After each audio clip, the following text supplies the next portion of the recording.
Philippines and Southeast Asia were one of my favorite regions. I believe that this region will be the next biggest region for gaming.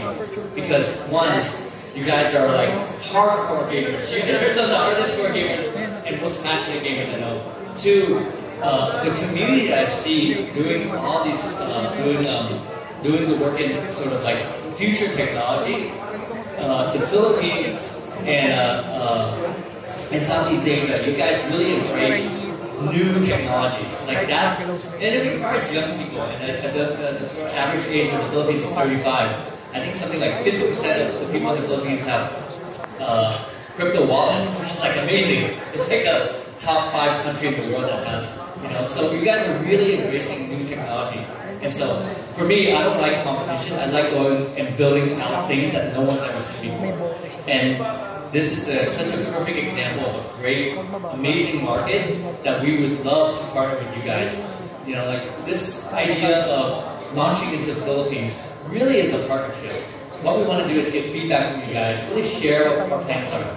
My next games I want to build, my next IPs, the next movies, all these things I want to build, I want to put it into this platform, targeting many of these emerging markets first. Because I really believe that's the energy of the world. The energy of the world is really moving into this region. And so I hope to see, like, in 10 years, 20 years from now, Southeast Asia becomes the new dominant game. Gamers, the game cycles. You're embracing of esports, you're embracing of like video games to me like warms my heart. And so, and with that, I think the future is so bright, but I don't know where Ray is. I'm supposed to call him up too. Yeah, so, do you know where Ray is? Are you coming up to talk about future IP? It's so bright, and if you were to see what I see when I'm traveling around the world looking at it, I really believe that the next, because we're building a bunch of tools to make games too, and I believe in the next 5 years you're going to see teams of 1, 2, 5, 10 people make billion-dollar games. It's very, very likely, because if you think about the technology that's happening right now, right? Engines like Unreal, Unity allow you to make games very easily. AI allows you to make games very easily. There's so many things that, and blockchain allows you to have. We're talking about serverless technology, which means that you can run an online game without paying the server costs. Like, these are the kind of technologies that I think is going to be incredible for the future of games. And this is why I was so excited to partner up with Creta. And Ray, I don't know, are you going to talk about anything? No? You're good? Alright, he says no. But really, I'm just really excited. I think the next thing we're going to do is actually have a panel now for you guys to ask questions. Right now. And I think Thomas and I actually had a podcast just a few hours ago.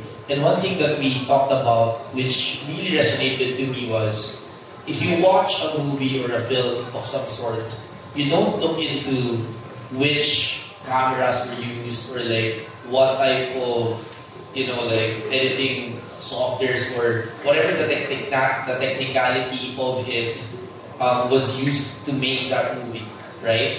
And I think in relation to Web3, at the end of the day, Web3 is just a technology, right?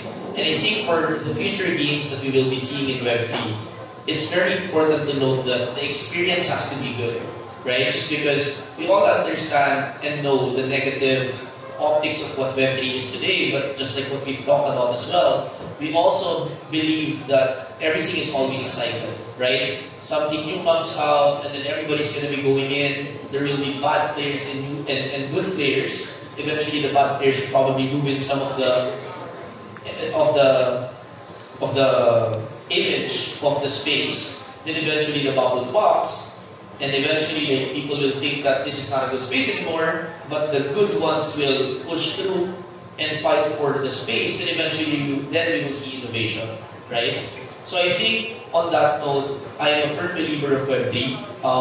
I can say that this technology is something that I see is similar to what the internet has brought to gaming. Imagine before the internet, gaming is not able to connect everyone around the world, yet it does now.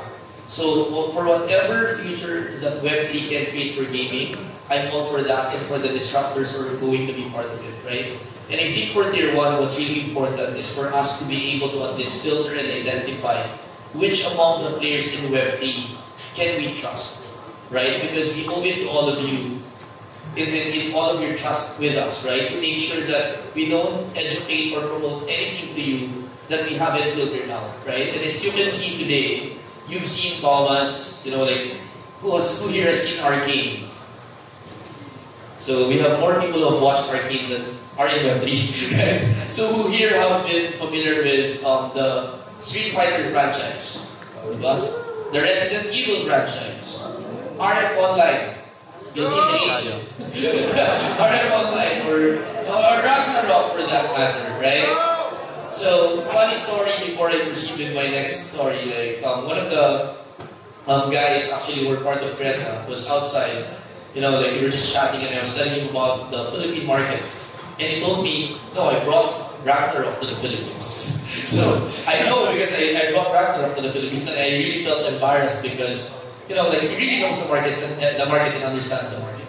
So the point that I want to make is, number one, before we introduce or even bring you to events like this, we want to make sure that the products that are going to be promoted are filtered out. That's number one. Second is, yes, we understand that there are a lot of risks to Web3 and the games that came out, but we believe that it is it's going to be a part of the future of gaming. That's number two.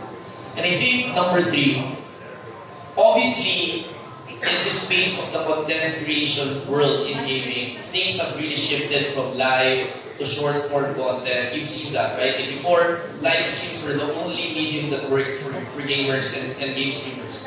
Now, with the rise of TikTok, that has really disrupted a lot of the space, and now it's more short form content than live or vlogs. And I think the same way as content creators, the world eventually has to adapt in the landscape that there is, right? So, we need to move as content creators and adapt to the new market, but at the same time, we are also presenting you guys the people who have adapted to the space quicker than everybody else did, right? So, I'm just happy that, you know, like for one, you're here and you trust, you know, like our way to filter out, you know, like the good ones from the bad ones. Second is, just as a gamer, I told this to one of my friends, you know, like a group, just to think that the things that we touch, played and watched, like Arcane, RF, Street Fighter, all of those games that technically built most of our childhood, the people who built that and who have touched that are here, right? Don't you think that's crazy, di ba? Like, we're in the Philippines, and we see, like, the people who have contributed to those things in our country, right? Like, this is something that I think is very, very important to think about, just because there are so many countries in the world and yet they chose to launch it here first. So, let's hopefully, like, you know, like, take care of that trust. Let's also, like, as stakeholders of the industry, utilize the opportunity that we have. Because, one last story about Web3.